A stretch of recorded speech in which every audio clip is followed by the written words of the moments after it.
What's good, JP University? I hope y'all having a blessed day. And as you see, we're at the Mary Kay event in Dallas, and there's a lot of successful women here. So we finna interview them, see what they do, try to get some advice for y'all. So make sure y'all get y'all pen and paper and take some notes.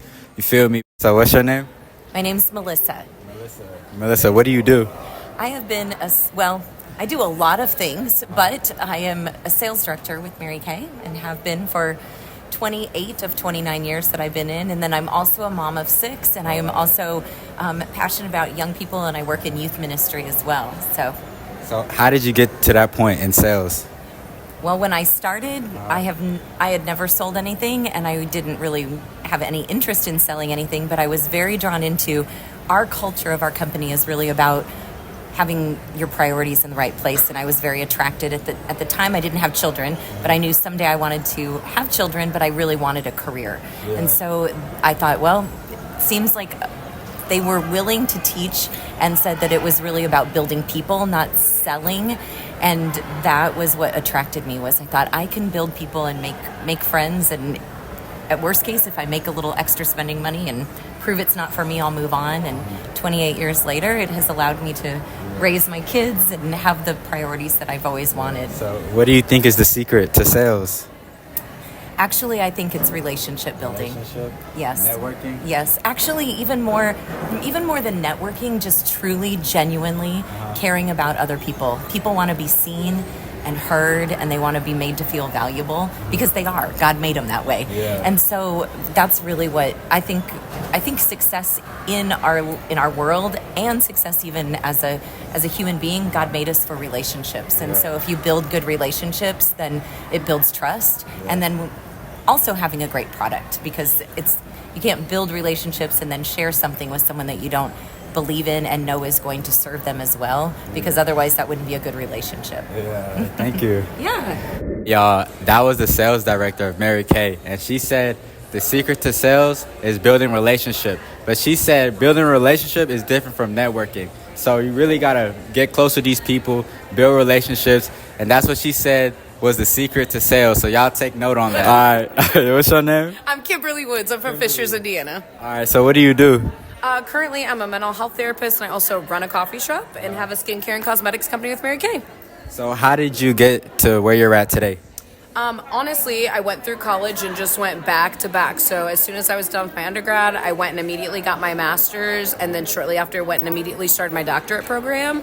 And that allowed me to climb the corporate ladder of mental health pretty quick. I was allotted an opportunity by 29 to become a mental health director of a nonprofit organization. Yep. And so I had the opportunity to start making that 6-figure income very early. Unfortunately, the company as a whole wasn't the most ethical on their end, and so I had to make a really tough decision to walk away from that type of salary. And what I did was I had to make a pivot, so hence the being a manager at a coffee shop, and also just doing the mental health practice on the side. Is I decided I would rather keep my license and everything intact and my integrity intact, as opposed to just staying for money. So once I left that, I really needed to pivot and decide, like, what did I really enjoy doing outside of just mental health, but something that I can still sharpen my operational skills of running a business. And so I said, I really liked when I was a coffee shop owner. I did it through grad school. And so I said, let's go back and do it again. So I had the opportunity for a company called Java House. They've only been open 5 years. So I got into that as a store manager. And the way that they operate, it's essentially like I'm an entrepreneur and that is my own business. I just happen to run it on somebody else's credit card, if you will. But I get to grow that from the ground up with them, and got to be in a brand new store and all of that. So I'm growing their business while also simultaneously growing my own businesses on the side. What do you think it takes to build a successful business? I will say it takes a lot of patience. The one thing is that you have to be okay with failing. That is something I've struggled with, because I've always been at that level of excellence where you move up, up, up, up, up. But you have to be okay with falling down more than the mountaintop moments. And I think we don't show that on social media enough. And so when people fail, we don't have that outer exterior to be like, okay, nope, it's okay, that's normal, I need to get back up and try again. As long as you're getting back up and you're trying again, that's what matters. That's where the success comes in. It's through your consistency and never giving up. So someone that's struggling in a cycle of poverty, what advice would you give to them to get out of it? So first of all, poverty is a mindset. So I need you to get out of the mindset of poverty. You're broke, and broke is a temporary state. So, so consider yourself broke, not in poverty. One, two, you need to make a decision. Am I comfortable in this, or am I uncomfortable enough? It's time to get out. A lot of people just accept their circumstance and they're like, this is it. You need to decide you want to get out, and then you have to make a plan, not something crazy like, I'm gonna go make 6 figures in 5 months and do da business. That never works. Like, be for real. Set some very short-term, tangible, real goals. The first goal may be, I need to go back into corporate America so I can have a stable income, because income leverages time flexibility, which also leverages financial freedom, and that gives you choice. And so what it is that I would say, get some stable income. Also decide what you want to do. What's your 90-day goal? Okay, and then break that down. You got to walk your goal backwards. 90, 60, 30, 2 weeks, 1 week, today. What is the one decision I'm going to do? So myself, I have 6 most important things on the daily. What are the 6 things I'm going to commit to professionally and personally that are going to propel me to the next business goal that I might have? And then put your blinders on. Like, of course you're going to be broke for a minute. Like, you're not just going to come out of broke overnight. But if you're making yourself better one step at a time, each day at a time, that's what matters. It's the small steps of consistency that will lead to the big change over time. So when you look in 90 days, there'll be some change. It may not be that I'm out of all this debt, but maybe you paid off a $200 credit card. Maybe you were able to pay your car payment on time. Maybe you were able to actually get car insurance, because if you're saying they broke, then they might not be able to afford car insurance. So being able to celebrate those wins and then building off of that leads to the greater consistency and eventually out of being broke. Yep. Hey, that's amazing. But what I took from Kimberly is you got to live and you learn, and it's trial and error. So you got to make mistakes and then learn from your mistakes. And you just got to keep going, you feel me, so you don't make those same mistakes again. Don't just do stuff and then when you fail, you quit. Or when you fail, you don't learn from your mistakes, or you don't learn from your failure. You got to learn from your failure, or so you don't make the same mistakes again. But that was a good interview with Kimberly. And we finna get like 2 more interviews for y'all. But y'all stay tuned, you feel me? This is an amazing video so far, you feel me? But I'm going to catch y'all in the next clip. All right, so what's your name? Michelle Cahill. So what do you do? I'm an independent sales director with Mary Kay. So how did you get to that point with Mary Kay? Well, I started by introducing our skincare products to my family and friends, and then they helped me introduce it to more people. And the more I focused on them and not on me, then it was easier to build my business. So what advice would you give to somebody that wants to be in the position that you're in? Be others focused and have a service attitude.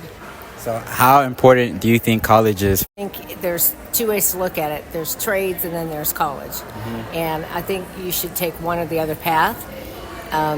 However, that doesn't mean that you can't be successful with the high school graduation if you have the consistency and the determination to be successful. So what steps did you take to get to where you're at today? Well, I have a 4-year college degree. And then with Mary Kay, it is a continuous learning. School is never out for the pro. Yeah, all right, thank you. So what I took from Michelle and the way she built her business was she wasn't selfish. She said her focusing on other people helped her build her business. So that's one thing I know I'm going to take note of. You feel me? Y'all should take note of that too. But we finna get one more interview. So y'all stay tuned.